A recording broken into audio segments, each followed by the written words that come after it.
Let's get into the news, and this is something that I'm surprised it was announced this early. So Keefe D is now officially under investigation, and they're going to close in on him relating to Tupac's death. Let's go over the article of what exactly is going on. Police sources are claiming that Keefe D is facing imminent charges, quote unquote, relating to Tupac's murder. So Tupac's murder case picked up some steam in the recent weeks, and reportedly police are gearing up to charge former Compton Crip gang leader Dwayne Keefe D. Davis. According to The Sun, Keefe D., who once bragged about his involvement in the assassination of Tupac, is now facing imminent charges with the Las Vegas homicide leading the charge in the nearly 27-year-old case. Backed by the district attorney, the outlet claims that authorities have built a compelling case against the childhood friend of legendary NWA frontman Eazy-E and are slated to present their findings to a secret jury next month. A bulk of the evidence, including witness statements about Tupac's murder and Keefe D's involvement, are expected to be presented to the grand jury. However, the ex-kingpin will not be permitted to attend the hearing. There, a grand jury will determine whether the burden of evidence presented is sufficient enough to prosecute. Further, the Sun's insiders claim that the DA is looking at a first-degree murder potentially for Keefe D based on Nevada law. Keefe D, 60 years old, has given multiple interviews and penned a self-published memoir, Compton Street Legend, in which he confessed to his role in the shooting of Tupac, claiming he rode in the vehicle and handed his nephew Orlando Anderson the murder weapon before he fired off the fatal shots. The news comes on the heels of Davis's home being ransacked by police as a part of long dormant investigation to the rapper's death. Various items were seized during the search, including computers, hard drives, and magazine articles about Pac. They also recovered pictures from the 1990s of individuals who may have been connected directly or indirectly in the shooting, as well as copies of Davis's 2019 book. Investigators have long believed that the gunman is likely already dead, Orlando Anderson, but they are hopeful they can identify and charge the accomplice. They reported fairly recently that the bullets that they found in Keefe D's home do not match the bullets that were used to kill Tupac.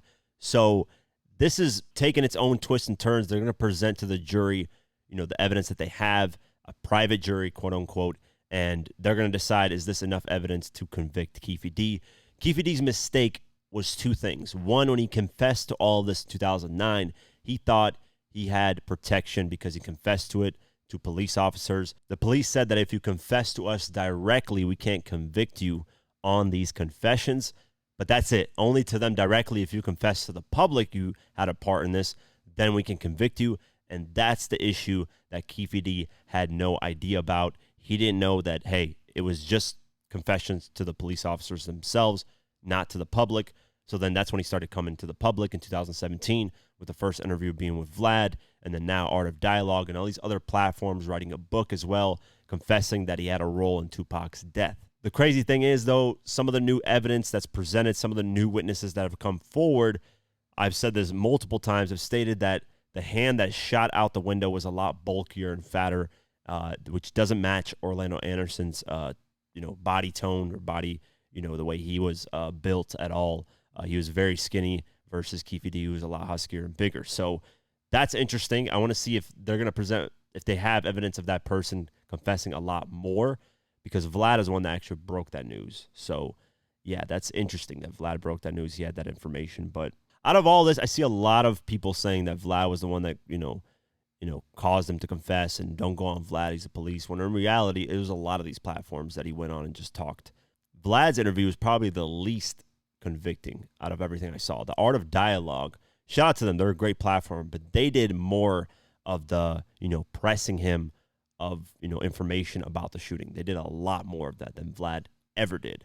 Vlad would just move on to the next subject if Keefe D didn't want to answer it, but Keefe D answered a lot of stuff on the Art of Dialogue, and even would sometimes get mad if he got asked about certain questions and kind of defend himself as if he was the actual shooter. So, like I said, I would not be surprised if Keefe D is the actual shooter, if somehow they link it to Keefe D.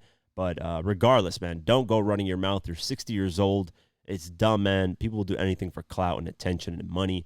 If I was Keefe D, I would have done one interview relating to it, and I would have limited what I can say, what I should say, and then from there just do interviews talking about lots of different things that happened during that time. Keefe D's even alluded to the fact that maybe Diddy had something to do with Pac's death, that maybe Diddy paid Keefe D, to do the shooting. So there's a lot of crazy information out there, and I'm sure Diddy is, if Diddy did have a role in anything like that, he's probably paying attention to this very, very heavily. He has his eyes on this as well. So we'll keep our eyes out on this and any updates that come out. I'm sure Keefe D is sweating like crazy right now. He's not doing any interviews right now. I'm sure he's done. Anything that's coming out right now is probably before all of this happened. So we'll keep our eye on this, and this is some, crazy information.